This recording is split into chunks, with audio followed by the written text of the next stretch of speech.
A year of escalation, the anniversary of a nightmare. 1 year ago, the world watched in horror.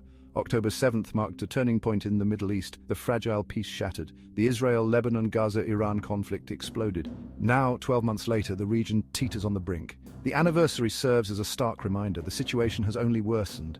Violence continues to escalate. A full-blown regional war is a terrifying possibility. The initial attacks on October 7th were brutal. They ignited a firestorm that has yet to be contained. Israel launched a series of airstrikes. Hezbollah responded with rocket fire.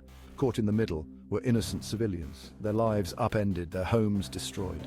The anniversary evokes painful memories of loss and fear. It also serves as a warning.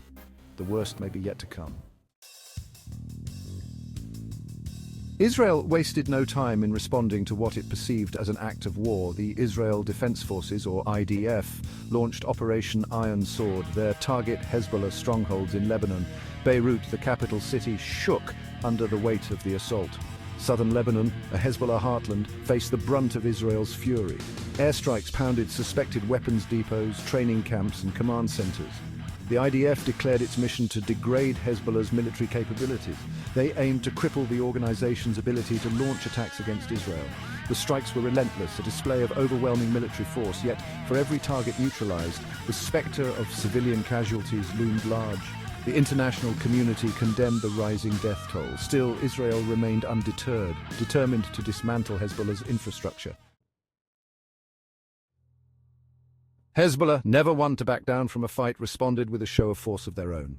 Rockets rained down on northern Israel. Their target, Haifa, a port city of strategic and symbolic importance. The attack sowed panic and destruction. Air raid sirens wailed as residents scrambled for shelter. Hospitals overflowed with the injured. Schools closed indefinitely. The damage to Haifa was extensive. Apartment buildings were reduced to rubble. Businesses were destroyed. The port, a vital economic lifeline, was paralyzed. Hezbollah's message was clear. They would not be intimidated. They would respond to Israeli aggression with force, even if it meant targeting Israeli civilians. The conflict took an even more dangerous turn when Iran, Hezbollah's longtime patron, entered the fray. The Islamic Republic, long a vocal critic of Israel, pledged unwavering support for Hezbollah. They condemned Israel's actions in Lebanon.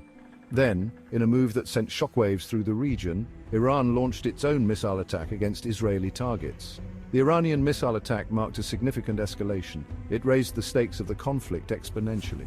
The United States, a staunch ally of Israel, condemned the attack and threatened severe consequences. Tensions between the US and Iran, already at a boiling point, reached a fever pitch. The specter of a wider regional war, one that could draw in global superpowers, loomed large.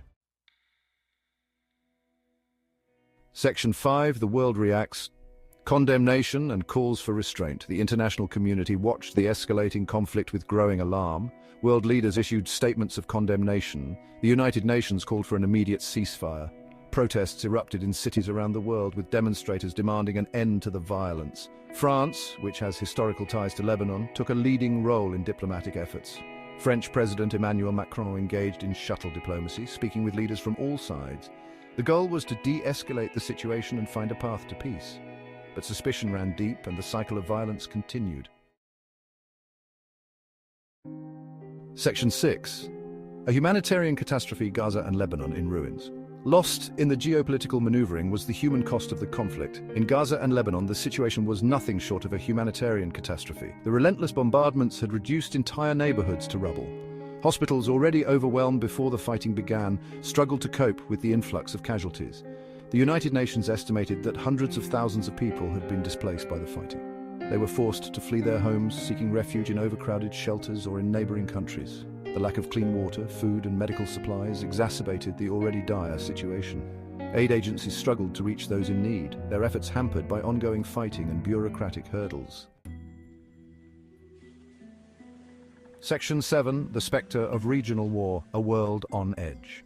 As the conflict entered its second year, the world watched with bated breath. The situation remained highly volatile, with the potential for further escalation ever present. A single miscalculation, a stray missile, a misinterpretation of intentions, any of these could set off a chain reaction with catastrophic consequences. The risk of a wider regional war was not to be taken lightly. The Middle East was a tinderbox rife with sectarian tensions and geopolitical rivalries. The involvement of Iran, a regional power with its own ambitions, added another layer of complexity, and then there was the specter of nuclear weapons. Israel was widely believed to possess a nuclear arsenal, while Iran's nuclear program, though ostensibly for peaceful purposes, remained a source of international concern. Section 8. 1 year later. The future remains uncertain. 1 year after the October 7th attacks, the future of the Israel-Lebanon Gaza-Iran conflict remained uncertain. The guns had largely fallen silent, but a lasting peace seemed as elusive as ever. The underlying tensions that had fueled the conflict remained unresolved. The scars of war ran deep, and the cycle of violence, once unleashed, proved difficult to contain. The international community faced a daunting challenge. Brokering a lasting peace would require addressing the legitimate grievances of all sides, a task made more difficult by years of mistrust and animosity. It would require bold leadership, creative diplomacy, and a willingness to make difficult compromises.